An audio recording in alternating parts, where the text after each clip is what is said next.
Nous avons souhaité mettre l'accent sur le volet éducatif, le volet éducation, et c'est l'occasion de fédérer différents acteurs. Nous avons sur les 2 académies, sur les 2 régions, 150 projets éducatifs de la maternelle à l'université. Ce projet est né d'une démarche de Monsieur Duchemin qui est venu nous rencontrer donc au mois de juin l'an dernier pour que nous puissions nous inscrire dans le cadre de l'appel à projet de la région pour Normandie Impressionnisme.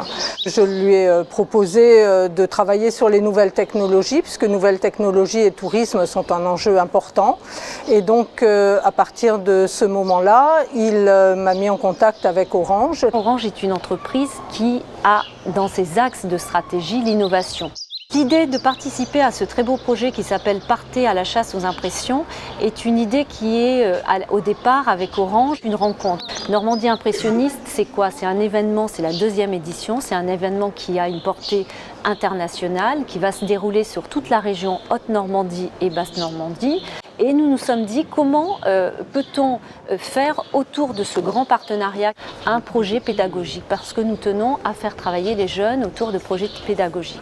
Nous avions la possibilité d'amener un élément. C'était quoi? C'est une plateforme web mobile qui sont en général des plateformes qui sont dédiées aux entreprises, aux PME, pour développer leur site web mobile. Cette plateforme, nous l'avions à disposition, c'est une plateforme innovante. On peut faire avec cette plateforme des sites web mobiles, donc des applications que vous pouvez trouver sur des mobiles, ce sont des produits qui sont commercialisés. Ça marche? Faire la passerelle entre d'un côté des étudiants et d'un côté Orange, eh bien c'est toute la concrétisation de ce beau projet. Plusieurs projets ont été émis. Celui qui a été choisi consiste en une opération de géocaching adaptée bien sûr à l'impressionnisme et nous l'avons baptisé avec les étudiants à la chasse aux impressions. Le géocaching, c'est une chasse au trésor, grandeur nature, avec des caches qui sont géolocalisées et référencées sur un site internet dédié. Nous avons créé 8 caches qui sont toutes en lien avec un tableau. Le choix du tableau a été le fait des étudiants. Dans ces boîtes plastiques qui vont être déposées sur 8 sites différents en Haute-Normandie, nous avons créé un flashcode grâce à la plateforme technologique mise à disposition par Orange. Nous leur avons fait une mini-formation. Il y a 2 normes en fait. Flashcode, c'est la norme européenne. QR code, c'est la norme japonaise reprise par les États-Unis.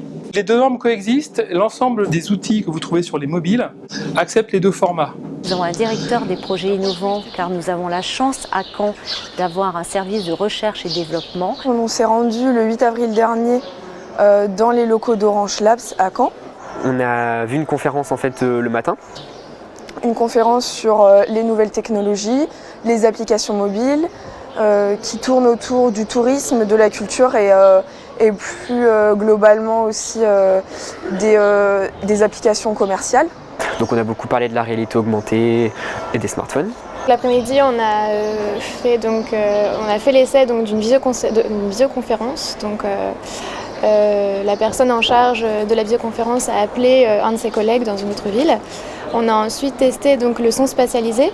Donc avec un casque qui retransmet en fait très exactement d'où viennent les bruits, c'est vraiment une bonne expérience parce que on a vraiment l'impression d'être dans une pièce, là c'est dans un salon de coiffure. Et ensuite donc on a testé d'autres petites applications donc, qui sont téléchargeables sur tablette, sur smartphone et tout ça. Donc, comme pour faire des blind tests, des applications comme ça. Après, on a eu chacun nos avis positifs et négatifs sur la question. Alors, moi, je sais que j'ai beaucoup débattu avec le monsieur qui nous l'a présenté parce que les nouvelles technologies sont géniales, on peut faire énormément de choses, mais après, il faut aussi garder un aspect naturel, je pense, dans tout ce qui est smartphone, sinon on a vite à être assisté. On a découvert justement donc, des nouvelles technologies. Ouais, on a fait des petits groupes, on a tourné. Vous voyez, notre contribution, c'est vraiment ce flashcode et cette plateforme web mobile. Et ce flashcode renvoie sur des textes qui ont été créés par les étudiants. Ce qui était important pour Orange, ce n'était pas d'être l'éditeur et d'être le créateur de ce projet. C'était juste d'être un petit peu aux côtés des étudiants, de leur amener les moyens techniques, de les accompagner, mais qu'ils restent bien maîtres du projet, c'est ce qui a été fait, qu'ils trouvent un projet eux-mêmes. C'est vraiment un projet de classe, hein. Toute la classe a été mise à contribution sur ce projet à la chasse aux impressions. Ça s'est construit au fur et à mesure. Voilà, on a trouvé le tableau. On a décidé De la cathédrale, de l'archevêché, du beffroi, du panorama et du... Le tableau étant en fait un tableau type impressionniste, c'est-à-dire... On a essayé de retrouver le lieu où, le point de vue du peintre. Voilà, du peintre. On est tous allés sur place nous-mêmes et essayer de trouver des coins sympas, des cachettes sympas. Et puis après, c'est sur nos recherches personnelles, donc qu'est-ce qu'on pourrait écrire pour la fiche du jeu. L'idée au départ, c'était simplement donc de mettre à disposition un texte, donc à la fois une description du tableau qui décrit vraiment donc, ce qu'il y a sur le tableau et également le paysage où se trouve la cache.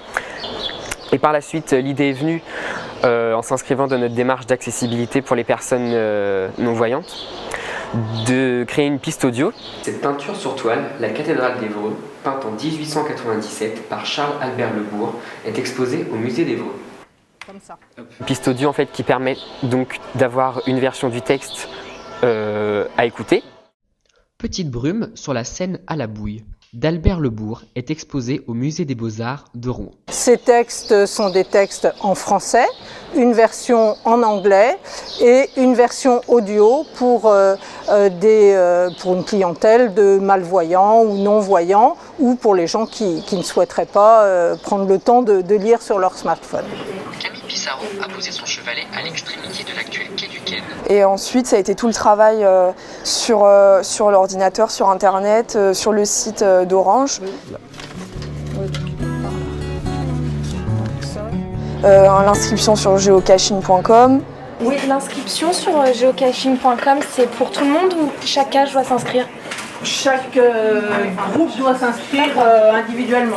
Okay. On va inscrire nos caches sur le site officiel Geocaching, mais là pour l'instant... Pour que les gens puissent trouver aussi nos boîtes sans passer forcément par le site Normandie Impressionniste. Et ensuite, donc, les petits objets à mettre dans la boîte, les collages, etc.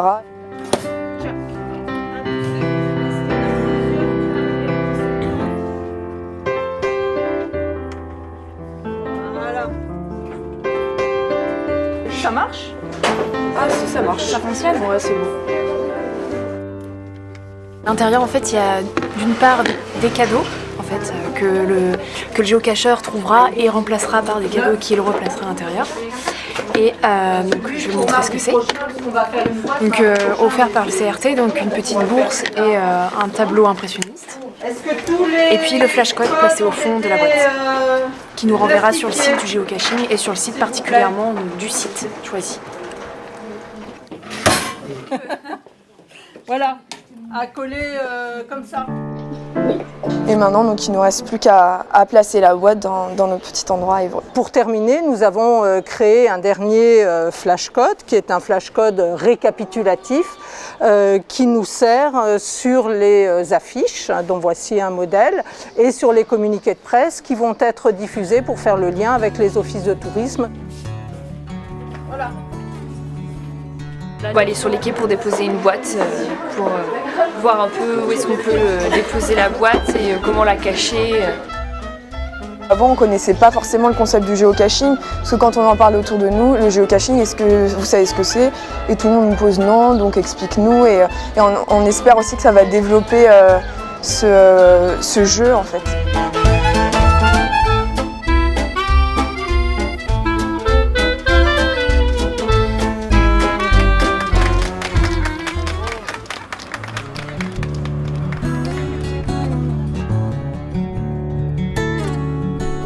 C'est vrai que ça nous a appris l'importance des nouvelles technologies dans le milieu du tourisme. Moi, pour ma part, c'est vrai que toutes les applications qu'on a vues, je ne pensais pas que ça serait possible. Ce jeu va permettre par la suite pour nous, dans nos futurs emplois, d'intégrer les nouvelles technologies et de s'en servir pour valoriser les territoires. C'est vrai qu'on a appris plein de choses. On a plein de choses, quoi. On a eu un vrai couteau suisse. Le smartphone, c'est plus seulement un équipement d'accès téléphonique. Ça fait beaucoup plus de choses que simplement le téléphone, hein. La Cité des métiers travaillait sur 2 projets avec l'Armada et Normandie Impressionnisme qui concernaient tous les métiers dans ces événements. On est allé à Giverny sur place pour découvrir le lieu qui concerne aussi notre BTS et on a découvert tous les métiers qui se trouvaient là-bas, donc dans la maison du tourisme. On a eu une bonne explication du directeur qui nous a vraiment expliqué toutes les missions de la maison du tourisme. Ensuite, l'après-midi, au musée des impressionnismes, on a assisté à une exposition du peintre Signac et aussi on a eu une conférence sur tous les métiers dans les musées, donc de la conservation à l'entretien.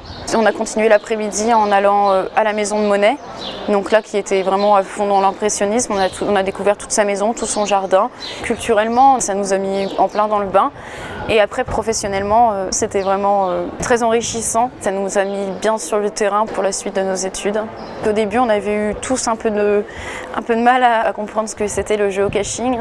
Et au final, on s'en est plutôt bien sortis. Aujourd'hui, j'ai pu voir la concrétisation du projet. Je suis extrêmement étonnée et d'une manière très favorable et très surprise, ravie d'avoir vu un petit peu de manière concrète comment ces étudiants ont réussi à partir d'une idée à rendre les choses d'une manière extrêmement concrète. J'ai pu télécharger l'application, le flashcode sur mon mobile.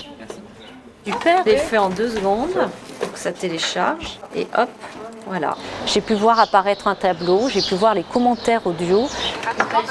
C'est comme un audio guide en fait, c'est génial. Je trouve qu'il y a eu une très forte implication sur le projet, j'en suis ravie. Là, j'ai la géolocalisation avec le plan. Voilà. Là, j'ai même l'itinéraire pour y aller. Voilà. J'ai la représentation en photo de l'endroit où ça se trouve. Bravo, hein.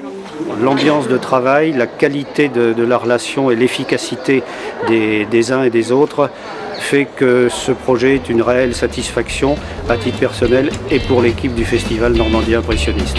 Il n'y a plus qu'à chercher.